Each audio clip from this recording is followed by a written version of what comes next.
Ladies and gentlemen, please rise for our national anthem, performed this afternoon by Peter Griffin and his dirt bike.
This is Davey the Duke Millsaps, and you're listening to DMXS Radio, the best damn station on the planet.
Welcome back to DMXS Radio. As always, we appreciate you guys tuning in. Thank our sponsors quick. Dunlop Tires, the best in the business. Make sure you check them out at Ride Dunlop. Racer X, MX Sports, W Wheels, OGO Concept 2 Rowers. All those guys make this possible. We appreciate that support. Another special guest. This guy goes way back with us. Always a pleasure to catch up with him. Adam Cianciarulo. What's up, AC? All guys just hanging out, living the dream. How are you? You are living the dream. Hey, we just brought you in to the main event with the silky voice of Daniel Blair. How cool is that? I love that. I know. I absolutely love that. That guy's awesome. I'm going to miss old Dan this year. I know. Me too. Is he? I haven't talked to him in a while. How's he doing? He's doing good. He's got that track up there. He's moved over here near us in South Carolina. So he's given up, given up on the West Coast. So we've basically consider him family now. But he's doing awesome. And I know that that decision was hard for him to move on, but God, he got to be a rock star, a pro racer, the TV booth. I mean, he's living the dream for all of us.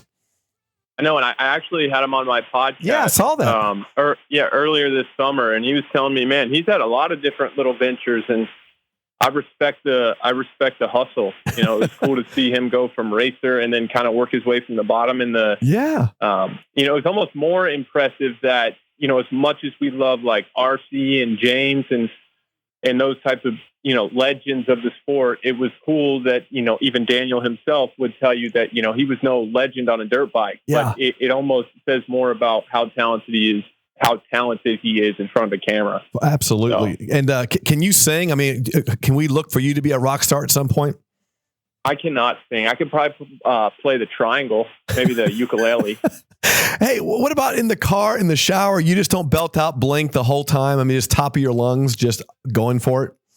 Really? I only go after notes that I know I'm not going to really blow it. Like, Don't get me wrong. I never sound great, but I'm not going to try to hit those high notes, basically ever. Yeah.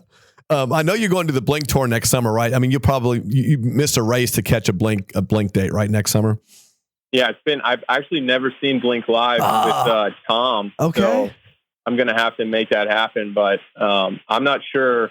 I'm not sure when they're coming around the San Diego parts, but I'll definitely find a way to make it. Yeah. You know my love for Blink. It goes run strong. It goes deep. Have you met them all? I mean, are you guys pals?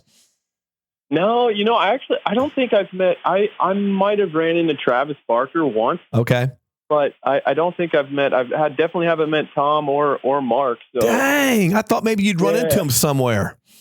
I know, and we're not. Yeah, I mean, I think Tom still lives down in Encinitas, so I'm pretty close too. But I've been hitting up some connections, trying to make it happen.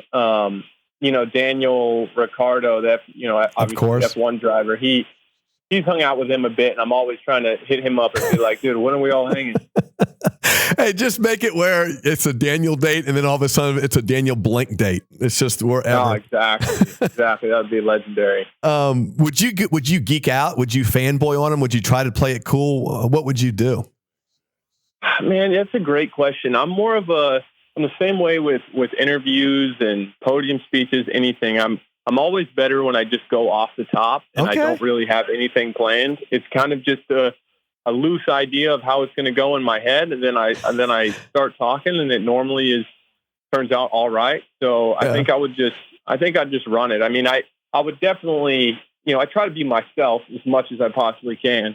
But so I would definitely, a little fanboy would poke through, but I would also try to look like I had a level of credibility, I think, that would be the hardest thing for you, because you're not just a normal, I mean, you're got your own fan base, and you're famous in your own right. So it's almost like you've seen how it might transpire with a fan that was nervous to be around you, to be like, hey dude, it's okay. You got this. Yeah, exactly. And And a couple years ago, I tweeted out something, San Diego Supercross, that I just left 2 tickets at will call for Tom. So I'm still waiting on him to hit me back, but maybe one day. I'm not giving up hope. Hey, Sean Brennan is awesome. You need to get him to have them somehow sing the national anthem or something where Blink is associated with Supercross. I know, that would be sick. I need to come up. Do you remember when I was when I had the longer part in opening ceremonies, and I had the "What's My Age Again"? Yes, of course. When I first went 450s, that was awesome. That is it. Hey, you're showing a bunch of golf on the gram, which I like. So I'm a huge. That's my second favorite thing next to moto. How's it? I mean, you actually have a sponsorship going with the gloves. How's the game? Yeah, it's not too bad. I of course, with our schedule, it's tough to get out there too much. So when I tore my ACL in January of 22, after like 4 or 5 months, I was able to play, and I actually got pretty dang good when I was off the bike and had some time. But since I've been back, it's once every couple of weeks probably. Sometimes I'll play a little bit more. But I did just buy a house on my golf course. Okay. It's only moved like 10 minutes away, but I got the golf cart and the full deal now. So hopefully we'll be able to get out a little bit more. I think I'm like a 12 index or something like that. Okay. I'm mid to high 80s most of the time. Hey, you can have fun doing that. I mean, mid to high, and if you get close to breaking 80 or 2 to 82, that's like a great day. So you can have a bunch of fun with that handicap. Yeah, exactly. It's like once you get past the 15, I feel like you're having a lot of fun. You're getting the ball out there a little bit, and I just try to, as long as I'm making good contact, if I'm pulling it 20 yards left of the green or pushing it 20 yards right, it's fine. Like I can chip on and 2-putt for bogey or make a long par putt. That's just fine. How's your game? It is. It's actually, back when I was in college and out of college, that was my time where that was my highlight. I was best I ever had was a 10 handicap. That's like legit. Like I play with people that say that they're like, 10 handicaps and then they hit 4 off the first tee. I'm like, dude, you're not a 10 handicap. Yeah. So I am like, when I teach people how to play golf, I take it very seriously. I show them the etiquette, which is first and foremost. I show them, how to score, how to whatever. And so when I play with people and they're moving the ball and they're, and I'm like, dude, you can do that and have fun, but don't tell me that you're a 10 handicapper. You're a 26 handicapper lying your ass off. Totally. And those little things add up. You don't realize that you're giving yourself about 12 strokes most of the time when you do that. I'll have days where I go out there and I don't, I won't keep score. Yeah, that's fine. Yeah, and just do whatever. But yeah, like I did play in my member here, and this is a really hard course. There's like PJ Tour Q School out here, like the California State Open. It's pretty gnarly, and I shot like mid 90s both days, full tournament rules. So it's definitely I could easily shoot mid to high 90s, even though I'm a 12. Do you gamble when you play? Do you bet? Yeah, sometimes. It's not that I'm looking for action all the time, but if it's the right group, then we'll normally just play like $10 a side, 20 total, something like that. Nothing crazy. Well, here's the thing is my point is when I'm betting with somebody or gambling, you're playing by the rules. There is, when like I had this one guy I played with that he would hit the ball and it would look like it was going 60 yards out of bounds, and he would always find it like right at the edge of the rough. And oh my God. I mean, just, like we heard it hit a house. We heard it hit a roof, and it's just like, found it. But got it. Yeah. So have you ever come across I call them the foot wedge guys, or the guys that have never lost a ball their entire lives? I think I feel like when I was living in Florida and I was golfing a lot with Chase. I think when we were just kind of learning the game, when we're shooting like well over 100, I remember we would have we would be competitive with each other even though we sucked, and I think we would kind of maybe throw the ball out of the bunker, do some stuff like that. I got a six on that. Yeah, but never. I've never had that happen when we're playing for money or anything like that. If there's any money on the line, you just got to go straight up everything. Are you team Liv or team PGA or what? This whole ROM thing is shaking the world this week. I'm just disappointed in all of it, to be honest. I told Jeremy Mount the other day, I said, I don't even know how golf works anymore. Rahm signs, he gets suspended. They let everybody play in the Ryder Cup. I mean, I don't understand golf anymore. I really don't either. And then with the PGA, partnering with the Saudis there, and they're suspending him. I have no idea what's going on. I think Jay Monahan has lost the locker room. He's the worst commissioner in the history. Yeah, I mean, at this point, it's just like it's nice to watch the majors, but besides a few of those other kind of like Bay Hill and the players and stuff like that, I don't know. It's getting to be losing Cam Smith and now Rahm. It's so diluted. It's tough out there. Oh, it's tough out there. It's horrible. Hey, what? Who do you pull for? I mean, I know you like Rory. Who's your guy you pull for, other than Ricky? Man, obviously everybody that rides a dirt bike loves Ricky Fowler. I think Jordan Spieth is one of my favorite guys to watch, just because you never know what's going to happen. He's a roller coaster. He's fun. Remember a couple of years ago at Phoenix, he shot like 63 and he hit like 2 fairways. That's his game. He's going to hit like a couple miracle shots around and a couple ones where you're like, man, I could do better than that. Yeah. It seems like a good dude. So I was rooting for him. That's awesome. Hey, did you happen to catch the McGregor Forever documentary on Netflix? I think I started the first episode on like the plane or something, but I didn't catch it. I didn't catch it all. Why was it? Because was he talking crazy as usual? No, but here's the thing: it just shows the optics of sports, and you and I are very much similar when it comes to the human side of things is always more important, and it's the perspective of the world is not just you. I mean, so for me to see this McGregor, I always had this impression of who he is and what he was like, but his journey and the physical and mental side of the injuries, that broken leg, and Khabib getting beat down. And all those things, and listening to that stuff, it just reminded me of professional athletes, and it resonated with me with a lot of what you've overcome. And I was wondering if you watch it, because it was amazing to me. Yeah, it's funny that I think it's really natural, unless you're aware of it, to judge people based on an image. And most of the time these guys like McGregor and especially in the fight game, they're all playing a role. Sure. They're playing a role, and they, obviously, I think even Jake Paul's, I watched his documentary. He's done the same thing. Of course.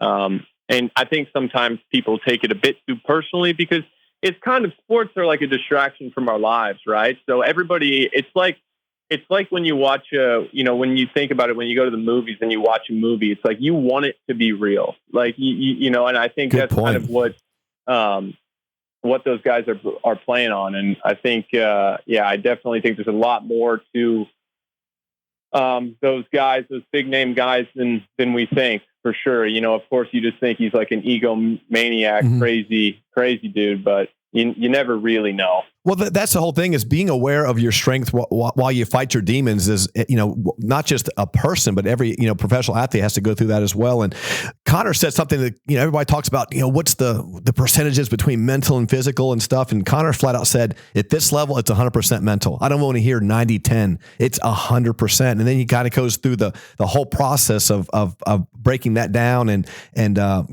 basically, fighting the demons and knowing his strengths and playing off of that. And then, being a kid growing up poor in Ireland and then all of a sudden being thrust on this stage. It just kind of reminds me of, like, with overcoming the injuries and overcoming the ups and downs. It kind of reminded me of Supercross and you a lot. But, that to me was just, basically the optics and the prism into the mental side of professional athletes. Totally. And from personal experience, I can tell you can use an example of like injuries, and we've seen that so many times in sport. And look, like, dirt bikes is dangerous no matter what. Like, you can do everything right, and sometimes things are going to happen. But we've seen guys for as long as racing's been around that just seem to get the injury bug, right? And it just keeps happening, and you're like, man, like, what's going on? And I kind of obviously got on that train too, and being a bit older now and looking back, I can say from a mental side of things, once you start having a couple injuries in a row, you almost are, if you're not aware of it, and obviously as, a 17, 18-year-old kid, I wasn't super aware of this, but you almost start bracing for impact, like waiting for the next thing to happen to you.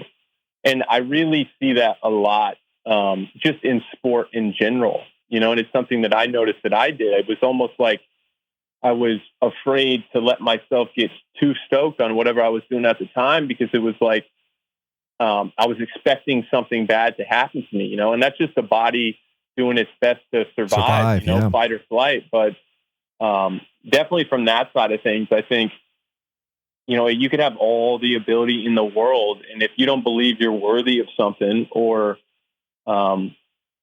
whatever's happened to you over the course of your childhood and your life, if, this, obviously every day we tell ourselves a story of kind of who we are, right? And a lot of times that story is holding us back from getting to the place we want to go. It's like, I need to believe that I'm every bit as good as all these champions I'm racing against, Eli, Ken, Cooper, all these guys. It's like, if I don't believe that, I stand no chance. The talent alone is not enough. Right.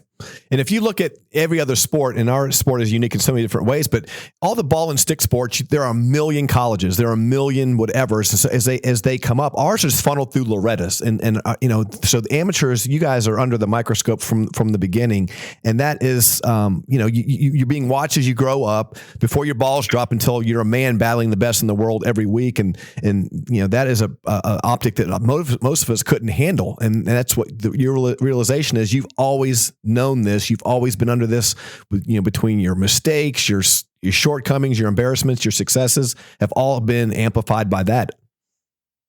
Yeah. You said it. Absolutely. And I think for me, it's interesting how much. I remember I was 7 or 8 years old, and some article came out that was like comparing me to Carmichael and Stewart and McGrath, right? And what people don't realize, and it's, they're not necessarily supposed to, and you see this happen I'm not special. Like, this happens in every sport to every type of young phenom athlete, right? Like, well, all I was worried about was just trying to do my best on a dirt bike. Like, I was just doing something I wanted to do and wanted to make a career of. And I didn't ask to be called the next RC or the next this or next that, right? Like, and so I actually struggled with that for a long time, because, I've accomplished a lot of really cool things in my career. I've won a championship I've won races at every level except 450 Supercross so far. Hopefully I can take that box off. I've done a lot of really cool things, but to the people that are still expecting me to be a Ricky Carmichael, being focused on what other people have to say, it kind of bummed me out, because it's like, to anybody else, this would be a successful career, but because I was supposed to be this guy, then I'm always going to be a failure, be this, right? But that's a few years ago now, and I've been fortunate enough to be in that spotlight and to kind of receive that criticism, and it's made me grow up, and it's made me grow up at a really fast rate, to the point where I'm able to kind of be myself and not so stress what other people have to say. I'm human, and obviously sometimes stuff is going to get to me, but for the most part, I feel like that stuff has kind of prepared me for the rest of my life in a way. And how has your internal dialogue changed as you've aged? I'm sure, with all the insecurities as a young kid coming up, like you just mentioned, and all that. But now it seems like you're able to shield yourself from those arrows as they're coming in, as opposed to dealing with them after they hit. Yeah. So, I mean, my inner dialogue has changed a lot. I think.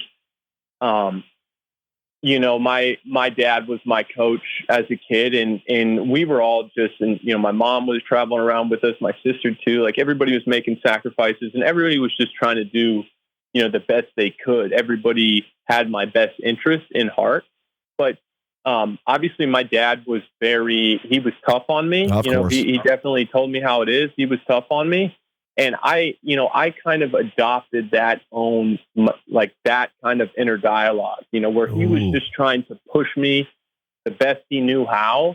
I had a really negative view of myself, right? So whenever I would make a mistake, or, I'd be going to the gate, and I'd be stressed out about, like, man, I don't want to get yelled at, right? So what do you start thinking? Like, what happens if I mess up? What happens if I do this, right? And that's stuff that just continues to manifest itself as you get older. And, I've tried to adopt a much more encouraging mindset, a much more optimistic mindset, because I really think you attract things into your life that way, and you attract good things by, obviously by working hard, but by thinking positively too, and believing good things can happen for you. So it's been even in the last 5 years or so, it's been a 180 change in my inner dialogue. And I'm having more fun riding a dirt bike right now than I ever have, just because of that fact. I've kind of changed my whole relationship with the sport and with high performance. You've always been so introspective and so well spoken, and voiced your views so eloquently. But can you remember when you realized that there was more to life than dirt bikes, and that your legacy in this world is not going to be determined by that starting gate? Well, I think even still being in it, and it's hard, because as much as I have perspective, it's like I want this bad, and you have to be. There's a level of all in that you have to be in order to compete at the level we're at. I mean, you look at the starting list for Anaheim 1 in my class, and it's absolutely insane, right? So I still eat, sleep, and breathe the sport, but at the same time, I'm changing some negative patterns that I had that were all revolved around the sport. So sometimes I still, fall into it where I make it more of a big deal than it really is. But at the end of the day now, I really think it was maybe 2 years ago where I started to think, like, man, even if I don't accomplish one other thing in dirt bikes, like, I'm going to be able to live with myself. Good for you. That was a big thing for me for a while. I'm like, man, if I don't at least do this, like, I'm not sure how I'm going to lay my head down at night and go to sleep the rest of my life. I felt like I would feel like a failure for the rest of my life, and I would be having to try to compensate for that. And what a burden! And a lot of that, a lot of that is, it's stuff from the outside, but it's also, me projecting it a lot on other people too. It's a direct, the world is a mirror. It's a direct reflection of what you're feeling inside. And I wasn't super nice to myself. So that's some of the changes that and some of the growth that I've had in the last couple of years, and it's definitely made just life in general much more enjoyable. And now I'm going to the gate, and I'm stoked for the opportunity, and I'm not worried about the consequences of what if I don't win, or what if I don't do this. So okay, it's a much healthier way to live, I'll tell you that. And that's quite a burden to carry at any age, especially when you do it at such a from such a young age. And so, in your mind, like, what's the difference in your mind between wanting to win and needing to win? Because to me, those are drastically different. Well, yeah, that was always, you said it, like needing to win to be okay. It's just not healthy, right? Like I was just talking about this with Chase Sexton when he was on my podcast not too long ago. Mm-hmm.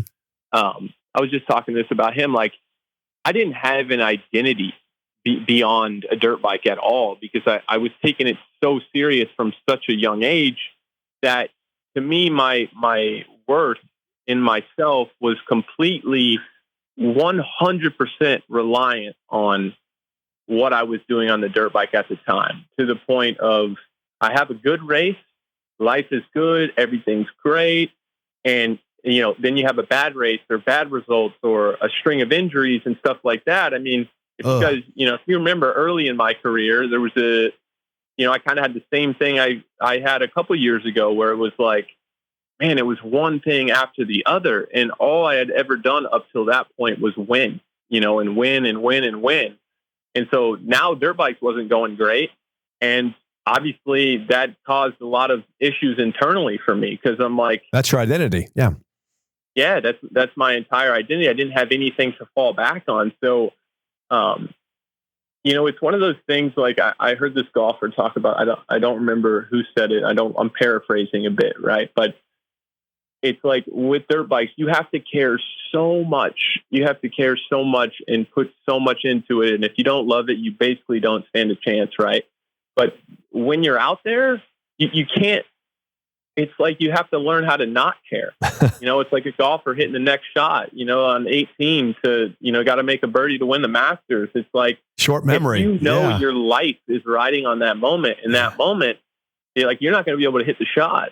So the whole needing to win to be okay, it made it to where there was too much on the line for me every time I went to the gate. Like it was everything. It wasn't, oh man, even if this doesn't go great, like I still have this to fall back on. Like I'm still a good person, and it doesn't affect that. When you're bringing all of that stuff to the gate with you every time, it's just, you can't possibly perform at a high level. And one of the reasons why that I've been kind of, I guess, open about this is because I don't want the next generation to, to have to go through kind of the same things. Like if I can help kids or parents kind of in that similar situation, kind of overcome that, to me, it's all worth it. To me, it's a contribution, and that's what I'm all about these days. Is just contributing and, just trying to pay it forward. That is awesome, because I haven't seen this much, hype and pressure on a kid, than Deegan right now. It seems like he literally, it's almost like I hate to see that much pressure on a kid like that, because I know he's grown up around, a camera in his face his whole life and all that stuff, but man, that is just a lot to put on this guy, because, he got thrust out of amateurs. He's done so well in the pros. People are already, the comparisons are already there. And so what advice would you give the next prodigy in Hayden Deegan? Well, I mean, from what I've seen so far, and I've talked about this too, is that he rides with like a freedom. He's not going to the gate thinking, oh man, I can't screw up. I mean, that guy I always talk about having an offensive mentality, and he's always got an offensive mentality. It's never on the defense, and I think some people are just, like, he's just got the personality, and he's got that. And I'm not sure exactly what his upbringing was like. I know that Brian, obviously has been very successful, and he seems to, obviously you can't do it without a good family and a good team behind you. So they seem like they got his head on straight. And, yeah, I mean, to be honest, he's done so well. I don't think I don't think I could really give him any advice, but as you grow older, and he's obviously used to being pumped up all the time on social media and by everybody around him, and I think a lot of people, when they retire, that's why they struggle, is because they're not getting that feedback anymore. Either negative or positive. Yeah. And I think that's just something every athlete, high performing athlete, has to go through as they, not that we're talking about Hayden Deegan's retirement already, but I think he'll have to, learn how to deal with that. But he seems like he's got it pretty dialed right now. You're very humble, but I remember your rookie Supercross start, so I think you've got lots to say about about early success and what that is as far as that road. I think you're being humble there, but I think you could give a lot of it. It's very cool that you're paying that forward, and that just I always call you an ambassador of the sport, or the heart of the sport, because of that, because I do believe you truly care above and beyond yourself and the betterment of the sport, and I mean that's why, whether how many years down the road, whatever, I mean, you need to stay in here. You need to get in the booth. We need to have your voice, present for a long time after you're done racing. Thank you. I mean, I love the sport, and I've been through it. It's given me everything I have in my life. Good and bad, and through the struggles of dirt bike racing, I was having this conversation with my girlfriend not too long ago, but I mean, it's really the place that I've gotten to now mentally. It's really just given me so much. And, I'm not trying to find a silver lining or anything. It truly has completely shaped who I am, and, set me up so well for the rest of my life. And, kind of in this growth process, the last couple of years, especially, I find a lot of value now. And obviously growing up, it's just me, I all the time. Like what's Adam got to do to be good on Saturday, and as an athlete, you do have to be a little bit selfish, but I know that long-term fulfillment comes from living for others and serving others and contributing in the best way that I can. And, I think I like the term, like, listen to your life. And I think I was built to be resilient, and obviously I can, I can speak pretty well to where people can understand it. And I think that's kind of my gift. I think that's kind of my calling in a way, is to share this, journey and hopefully, be a positive for somebody in their life in any capacity. In the chaos, where do you escape? Where do you find your peace, Adam, in all of this? When I think chaos is an appropriate word in what you have to deal with, 12 months out of the year. Where do you find peace, other than a golf course and shooting 79? I don't want to sound like too much of a hippie here, but I can and it's I don't want to sound like I don't want to virtue signal here and sound like some saint, because I have problems just like everybody else does. But what the biggest thing that I've learned is, no matter where you're at, no matter what you're doing, you have everything you need, with you already. Okay. Whether that's, I'm sitting at the track and I just did a bad moto and I'm stressed out. I still have all the tools in that moment to be grateful for what I'm doing and to have a good outlook on it. So for me, it just comes down to being mindful, and you can kind of have that peace wherever you go. But for me, it's easiest. I love being at home, like a big time homebody. And that's why I moved to the golf course, man. Because anytime I'm near a golf course, I just feel this, you know how it is, just a nice deep breath. Yeah, hop in the cart and go to the practice range, or go to the putting green or chipping green, and just veg. That's all. Yep. I just got a golf cart here a couple months ago, and you'll catch me on non-gym days after I get home from the track and I don't have much to do. I'll just hop in the cart, go and roll some putts and chip a little bit, talk to the guys on the range. So I really, going forward, I want to be involved. Obviously, still have some riding left to do here, but I want to be involved in the sport. But another thing I've realized is that I really don't need much. I have a lot of great people around me, and I've been very fortunate. Awesome.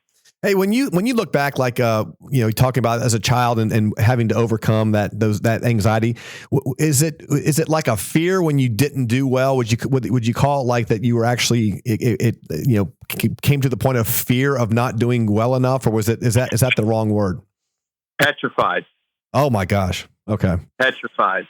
Yeah, petrified to lose. Scared out of my mind to lose. Where to the point where a lot of my crashes, even early in my 250 career, it's like, and this is all subconscious stuff I've figured out. I can look back now, and of course, hindsight's 2020. I was doing my absolute best at the time, but to the point where when it wasn't going well for me on the track during a race, like or even in practice sometimes, like I would almost want to crash. Like if I'm going to do this bad, like I better be, I almost better be going out of here on a stretcher. Sabotage. Wow. And people are going to, that might sound dramatic, but that's really where I was at a certain point. I would have died for it without question. So, wow. Yeah, it's been a long road, but it's been so rewarding. Hey, Dean Wilson at Loretta's did so shitty in a moto. He went back to the pits and let the air out of his rear tire before his dad got back there because he wanted to, and then his dad said, "I feel so bad. I didn't, I pinched that tube when I changed the tire." So he flipped the script. No way. Yes, but that is the pressure that you guys are under. Totally. With your dad. I mean, he went back and sabotaged his bike not to get an ass whipping or ass chewing. Yeah, I think going back to the advice, that I would give any amateurs right now, really trying to do it and make a career out of it, is whoever is in your corner, whoever is your coach, most of the time it's dad. Yeah. The biggest thing that I would tell parents is just to always make sure that your child or your rider feels like you're in it with them, like feels like you guys are a team, no nice. matter what. Because there's a lot of the times, obviously, emotions run high in sports. We talk about mini dads, right? And there's a lot of egos flying around, and man, there's a lot of sacrifice and time and money and all this stuff that I know is incredibly difficult because I witnessed it firsthand. But just let the little guy know that you guys are on the same team. Yeah, and he's your son or daughter first before they're a motocross rider.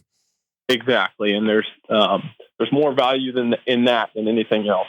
And when you look at that, and you're surrounded by a full factory team, and you've been with Kawasaki since '65. I mean, you've been there, been surrounded by that support structure your whole life. But how much of this your racing career is a solo journey, regardless of family of a team per se?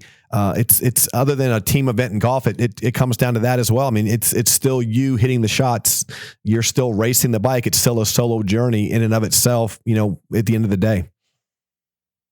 Yeah, I mean, absolutely. I have I haven't had like a steady girlfriend or wife or fiance, right? So I moved out to go train with Eldon down in Claremont, which is like 2 hours away from where I grew up.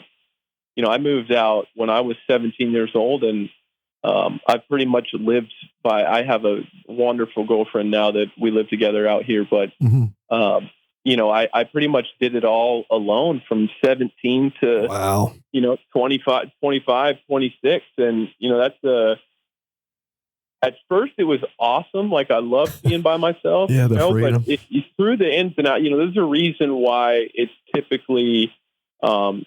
The wife is supporting and doing everything they can to help, because it's a lot to take on, a lot of races a year and obviously a lot of emotional ups and downs. But again, that's where I look back now, and it's prepared me for so many things in life to the point where I really feel that I've seen kind of everything, and I'm able to. It's hard to be alone. It's hard to deal with things alone and figure stuff out by yourself. And, I've had to learn how to do that as well. So it's just made me a more well-rounded human. But there's always that quote I like that says, I think it's all of humanity's problems come from an inability to sit in a room alone with themselves. So I think I have that dialed now.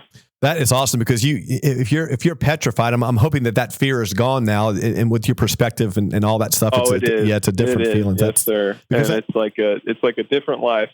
Yeah, because you just guys got done with the press week there at Anaheim, doing all the videos and all that, and then it has to be so comforting. I'm just guessing. I know you have the butterflies when you come rolling through that tunnel, come January, but it has to be comforting with the journey and what you've earned to go there and actually enjoy that and not start stressing 3 weeks before the race. I mean, I think, I don't want to make it sound like I'm some Zen master too. Like this stuff still matters. Like if I have a bad day on the bike, like I'm going to get pissed off because I care about it and I expect more from myself, but it's just that, it's just more of a balanced approach, I would say. And I don't feel like I have anything to lose. I'm going to get nervous because I care and I work really hard at it. But there's more of a sense of joy and just excitement for the opportunity, instead of it, kind of feeling like there could be some consequences if I don't do something. So it's definitely, it's changed a lot through the years. And it's nice to be able to enjoy enjoy the holidays, enjoy Christmas before the season starts, and not have to deal with all that pre-stress without vomiting and shitting all the whole week, the whole 4 days before Anaheim. This is an obligatory question where actually all the media signed this pledge that we would ask you. I'm joking, but everybody always bring this up when you get to this point in your career. You've got one more year with Kawasaki. I know that the retirement question of what you want to do next and all that stuff, in your mind, is it truly lucid where it's not even an answerable question at this point? Are you going to wait to see how 24? Do you have a time frame in your mind, like even way down the road? I mean, I think I'm a big plan guy, so I think I have a decent idea, but I do believe, and especially this off season after having a full season under my belt, an awesome season. If I can get my health a little better with the nerve in my hand, and I can just be a little bit more competitive and a little bit more able to do my best, then I think I really have a lot left in the tank. A lot. Good. I think I have a lot left in the tank. I think I can do really well. So I'm just trying to take it a day at a time, and I'm only 27 years old. I know. So it's unbelievable. I'm trying to live in the moment. Do you did Tomac kind of reset the barometer or set the bar for what's possible at that age? I know that 3.0 was always the death nail in careers, but he kind of maybe reset the bar. Yeah, I do in a way. I think I think in general in all sports, the science behind everything and keeping up with your body and all that stuff has come around a lot. So good point. I think we have more knowledge than ever from that standpoint. I think it's more mental. I think if you truly love racing and you love riding, I think if you do everything you can from the training side of things and the wellness side of things, I think you can be competitive definitely in your early 30s, right? I mean, that's being proven. So I think it's just all about where you're at mentally, and how long you're wanting to take those risks, week in, week out. And, if you love it, I think for me, that's the biggest thing. It's like, as soon as I'm questioning if I want to take the risk or not, I'll know it's time to move on and grab a microphone. Tom Brady, I know you're well versed in all sports. And who's your football team? You have a football guy? Houston Texans. Oh, nice. Oh, you guys got the best quarterback out of the draft. That's awesome for you guys. I know. We are so stoked. Tom Brady just recently said, I know he didn't retire that long ago, a year ago, but he said the sport has changed and not for the better, I guess, with the referees, but in a different way with our sport. We have the SMX, we have, this longer year. How has the sport changed, good and bad, over your professional, career over the last decade? I mean, the first thing I would say, and I don't know. I'm a fan of change, and everything evolves, and typically for the better.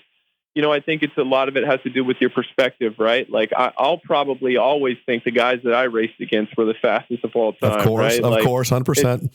It's just I guess I'm aware enough to just know that that's how it's going to be kind of replayed in my mind. But definitely the tracks have gotten a lot different. If you look back at 08, 09, even my rookie year, 2014, they didn't break down nearly as much. And now towards the end of these races, obviously it being 20 minutes now, and they don't have so much time to prep the track and stuff like that. It definitely favors the guys that love to really, really beat up and ruddy tracks, like guys like Eli Tomac and Cooper Webb. I think the tracks have slowed down to a degree. I mean, if you go and walk a track after the main event, it's pretty wild. So that's been the biggest thing I think that's changed, is just we're riding on enduro cross tracks a lot of the time by the end of the main event. Right. Obviously from an amateur perspective, the amount of kids riding in training facilities and also riding supercross, early, back in my day, some boomer talk here, but, back when I was on an 85, I felt like I was one of the first guys to really, I rode the Kawasaki test track when I was like 12 years old before the US Open, and you didn't really see a whole lot of that happening at the time. And, now every other day there's a couple of Team Green kids at our supercross track, and they're, 14 or 15, and they're just, getting their feet wet with it and already practicing it. So, yeah.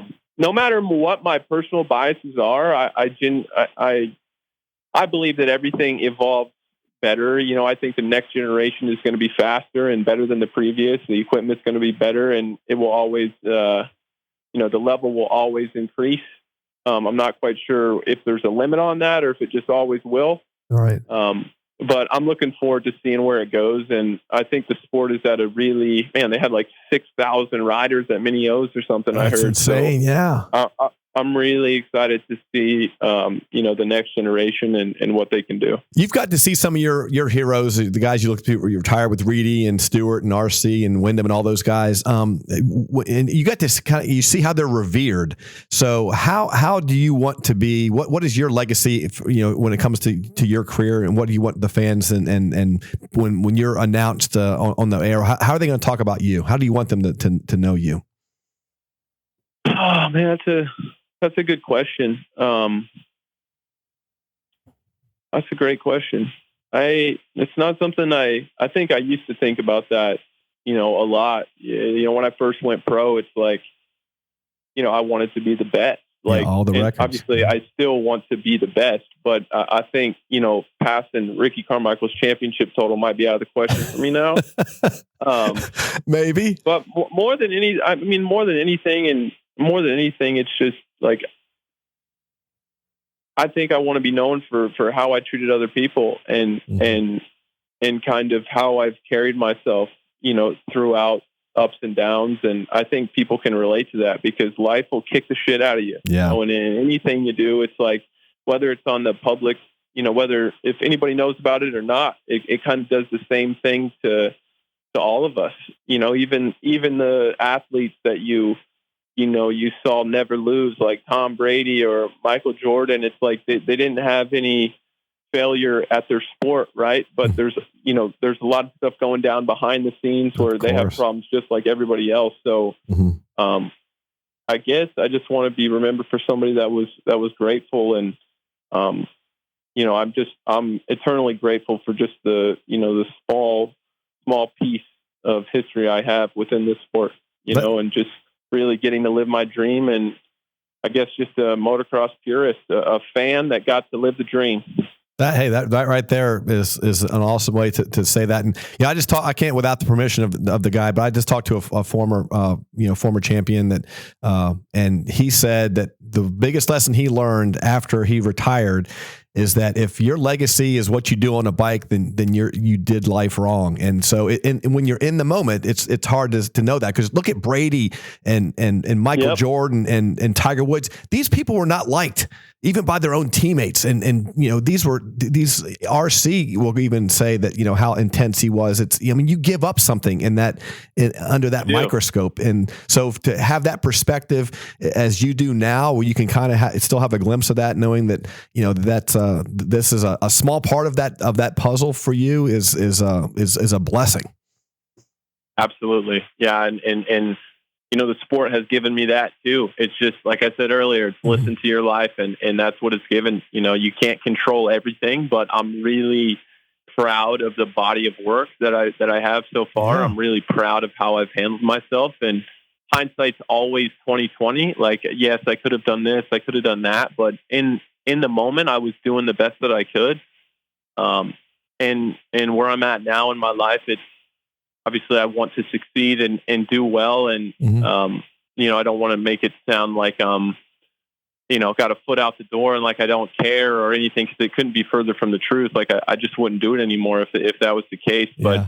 But for me, I have I think it's all about just trying to contribute to other people and serving other people in any way that I can. And, I don't say that so people can say how nice I am or this or that. I just really think that is what life is about. Yeah. And, I've been lucky enough to have a platform where, I have the attention, some eyeballs of other people, and that's where I'm at. I'm having a good time. That is awesome. We don't ever talk politics, and we're not going to tonight. I don't know what your views are on this, but Elon Musk. When I look at this man, I see he's a great man, and his vision when he wakes up in the morning, he thinks about putting people on Mars. It's like, dude, you have to understand you are such a small part of this world that you have to really understand that it's not about you. Totally. And yeah, man, you think about it, and not to be morbid, because this stuff is so freeing to me. It's so freeing to me. But you talk about legacy, you talk about how you're going to be remembered and all that. It's like, man, like 2 or 3 generations from now, people are not going to know how many races I won or care. This is just, this is how I'm spending my time when I'm here, and it's not that long, but I've never been scared to fail and always chased my dream. So I don't know, man. I think that's success in and of itself. And that's the whole thing, is they might know that, but they'll know if you were a good man or not. And that's my whole point is moving past that. Hey, you've been awesome. We'll do the Dunlop 5 questions and get you out of here. Have you ever owned a pair of Crocs, or do you wear them? No, I'm no Crocs. But as everyone knows by now, I hope I'm loaded up with Skechers. Oh, are they comfortable? I've never owned a pair. Oh my goodness, are they comfortable? You got to go get it. Our guy Matt Fitzpatrick, U.S. Open champion, Skechers sponsored. You got to get. They're called Go Golf, man. They're unreal. And you know what? I've been hitting my agent up like every 2 weeks asking where's my deal at, and I still haven't even got a box of shoes from them. So it's just free advertising at this point. Hey, and it's you're in the early days, that's like 10 off parts. If you just got one set of shoes, you'd be like, dude, I'm hooked up. I am a legit athlete now. Exactly, golf athlete. Exactly. Hopefully we can make some moves on that front. Oh my God, this next one might actually shut your brain down. A deserted island, you have one food and one album to listen to forever. One. I mean, I go if we're not talking about like nutritional value, like what's going to keep me alive the longest, I got to go mac and cheese. just Kraft mac and cheese, like you can get pretty much anywhere. It's awesome. The orange powder stuff? No, not the powder, the deluxe, man. Oh, like the creamy. I don't know if it's real cheese or not, but it's like in a little container within the pasta. It's fantastic. Oh, okay. Yeah, it's so good. And the album? Yeah. Shoot, man, I don't know. I guess I'd have to go. That's really hard. I knew that. Actually, when I looked at that, I'm like, man, that's not even fair to ask you. You're a music enthusiast like myself. I'd have to go, top 3, and even that would be different. I'll let you go with the mac and cheese. What about constipated? I mean, you worry about getting constipated on the island. I mean, if you eat nothing but mac and cheese, I'm going pepperoni pizza, just full out pepperoni pizza. Yeah, and that way I can you got the carbs. I don't know. If I'm on a deserted island, it's like I'll probably be bored in a few years anyway. So it's really all I might as well enjoy the few years I've got left. Is that your? I know when you were younger, you used to hide cookies, and Alden found them, and that was one of your favorite stories. Do you still have? I know you're a grown ass man now, so you can eat whatever you want. But when you have that weakness, when you have that cheating moment, is it Kraft mac and cheese? Man, I'd have to say, yeah. Like whenever I don't get home back to Florida often, but when I do.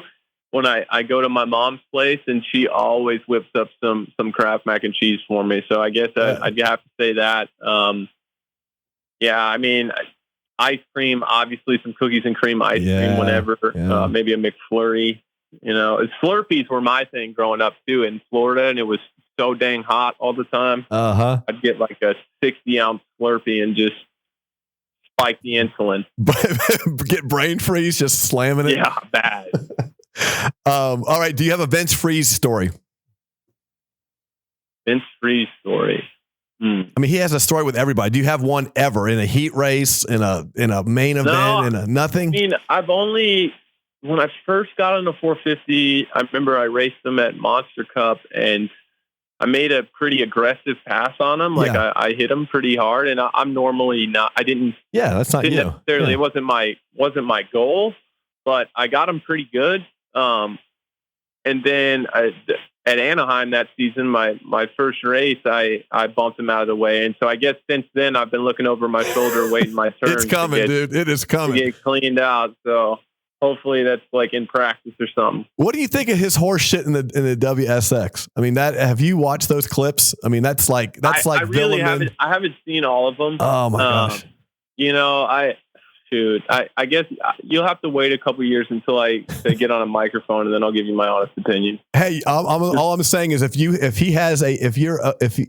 due to him, watch the golf carts, watch shopping carts, watch traffic. He's going to get you. I mean, those two things you did, there's going to be a payback, whether you're retired or not. It's coming from Vince.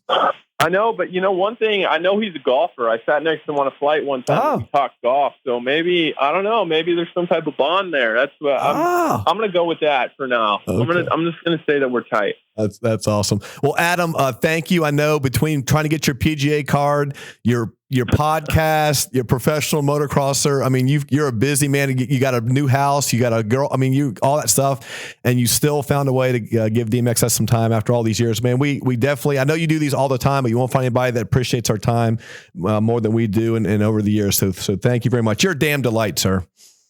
I appreciate it, sir. I always got time for DMXS. All right. Well, good luck this year. We'll keep tabs on you. We'll leave you alone for a full year, but you know that the Adam Cianciarulo fan club in the Atlanta chapter is run by DMXS. So, man, as always, we love you. Thank you for being on DMXS, and we'll keep tabs. Yes, sir. Sounds good. Thanks, AC. Thank you. Thanks for having me. All right, bud.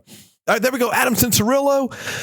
Man, just when you think that why do we still do this after 20 whatever years? It's because of people like that. Those interviews are amazing. I've been looking forward to this one all day. So thanks again to Dunlop, our sponsors, Racer X, MX Sports, W Wheels, OGO Concept, Two Rowers. We definitely appreciate all you guys. Make sure you check them out at Ride Dunlop. And I've got 2 more top 450 guys this week lined up. I'll make you tune in to find out who they are. But DMXS, we're back when we're back. Listen to DMXS Radio. You listen to us because we are motorcycle guys. You might even call us gurus. We are awesome. I've been called a lot worse than that, Kevin Kelly. Yeah, we're the guys. We know everything. I know everything about you. I know everything about movies. I know everything about the space shuttle launches and the crashes. Everything. And because you turn to us for motorcycle knowledge, we only tell you about what's the best, Kevin, because our spotless reputation that we've built for 16 years is on the line. That's why. Yeah, and I would not risk my crappy reputation on just anybody. That's why we are telling you about Dunlop tires. It's what we have on our bikes. I have a fleet of motorcycles, and they all have fresh, crispy Dunlops on them. If the pros have them, you know us amateurs are going to have them. They're good enough for them. They got to think they're good enough for us dorks. Too good for Dunlops? You're a tire snob. We want nothing to do with you. Yeah, good luck with that. But not just the pros use them. Everyday riders agree, and they have the testing to back it up. You can't beat the quality of Dunlop motorcycle tires. Let's wrap this bad boy up, Kevin. Whether you're on the dirt, the road, or the track, you can depend on Dunlop. To learn more about their products, visit DunlopMotorcycleTires.com or your local pro dealer. The amateur guys are working their way up. Go to a Dunlop pro dealer. Check them out. We love them. You will too. Get ready, America, because WUSA is your #1 source for quality wheel sets in America. WUSA offers all the top brands that you and the world's best racers know and trust, like Reed, Dungy, Millsaps, Tickle, Sealy, Short, and more. All rely and trust WUSA, because all our wheels are built right in our shop in Orange, California. And if you wanted custom made for your bike, like the world's best freestyle riders, Renner, Deegan, Adams, Madison, Mason, Sherwood, and others, you can choose different spoke and nipple colors for a completely custom look that'll dazzle you. Off-road riding, WUSA can build you wheels for the absolute toughest of conditions. And W also offers DID and Excel rims, along with OEM replacement spoke and nipple kits for your stock hubs. Need brakes? W offers the industry's best oversized and standard brake kits from Galfer and Brembo. Just see your local dealer or visit us at WUSA.com. Hey, you can also download the most current W catalog from the iTunes App Store. WUSA, DUBYA USA. It doesn't get any better than us. It's the cry of the lion, the burning in your soul, and it's the feeling that you get